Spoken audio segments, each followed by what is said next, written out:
Process কি, দশমিক বললে কি করব, base to the power n দ্বারা গুণ করব। সো ফার্স্টে দশমিক রেডিক্স পয়েন্ট তৈরি হয়, রেডিক্স পয়েন্টের বাম পাশের অংশের জন্য আমরা কোন অংশ দ্বারা গুণ করব, পজিটিভ। পজিটিভ বলতে এই যে পরমাণুগুলা, আর এটার জন্য কোন অংশ দ্বারা গুণ করব, নেগেটিভ। সো স্টার্ট করি, ফার্স্টে আমরা কি করব a। এবার আমাদের সূত্র কি ছিল, এই যে সংখ্যাগুলো আছে এই সংখ্যার সাথে কি করব, base to the power n দ্বারা গুণ করব। তাহলে বেস কত আছে, এটা 16, তাহলে 16 গুণ করলাম প্লাস b আছে, b এর সাথে কত গুণ করব, 16 গুণ করব দশমিক, এই জন্য আমরা ব্র্যাকেট দিয়ে দিলাম। ওকে, তাহলে আমাদের শুরু হয়েছিল কি, যে এই পাশের অংশের জন্য পজিটিভ অংশ দ্বারা গুণ করব, পজিটিভের ভিতরে শূন্য আছে, তো প্রথমে কোথা থেকে শুরু করব, শূন্য থেকে। সো পাওয়ার প্রথমে যে আমাদের বেস আছে, বেসের উপর শূন্য দেব, এই বেসের উপর কত দেব, 1 দেব, শেষ। দশমিকের জন্য আমরা একটা প্লাস দিলাম। এবার কি করব, সি। সো সি লিখলাম, তার সাথে কত গুণ করব, বেস 16 প্লাস এই পাশে কি আছে ডি, ডির সাথে কত গুণ করব, 16 লিখলাম, ঠিক আছে। এবার একটু আগে কি করছিলাম, যে বাম থেকে ডান দিকে শুরু করছিলাম, এবার কি ডান থেকে বাম দিকে পাওয়ার বসাবো। এবার এতটুকুর জন্য আমাদের কি করতে হবে, নেগেটিভ। নেগেটিভ মানে কত, -1 -2 -3। সো এটার উপরে কত বসাবো, -1, এটার উপরে কত বসাবো, -2। সো এবার যদি আসি, এ মানে আমাদের কত আসলে 10। 10 এর সাথে যদি আমরা 16 গুণ করি,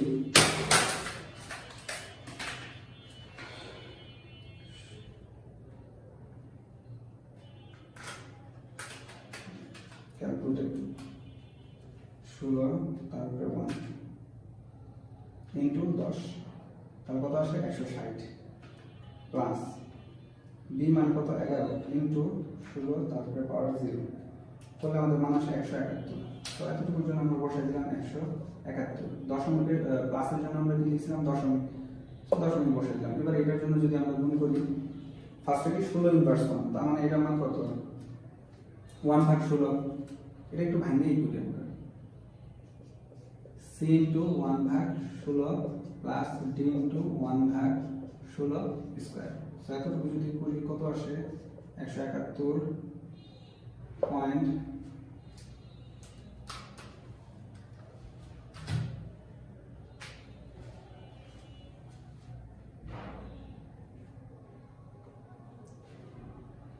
1/16 ইনটু সি। সি মানে আমাদের মান কত, এ বি সি, এবং 10 11 12। সো 12 গুণ করে দিলাম। ওকে, তার মানে এখানে মান কত আসে, 0.75 এতটুকুর মান। এবার অতটুকুর জন্য হিসাব করি, 1/16 উপর স্কয়ার মানে কত, 256। তার মানে 1/256, তার সাথে কত গুণ করবো, ডি গুণ করবো। তাহলে ডি মানে কত, এ বি সি ডি, তার মানে কত, 10 11 12 13, 13 গুণ করে দিব। তাহলে কত আসে, অনেক বড় সংখ্যা।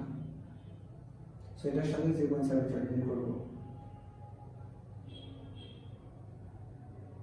1/256 ইনটু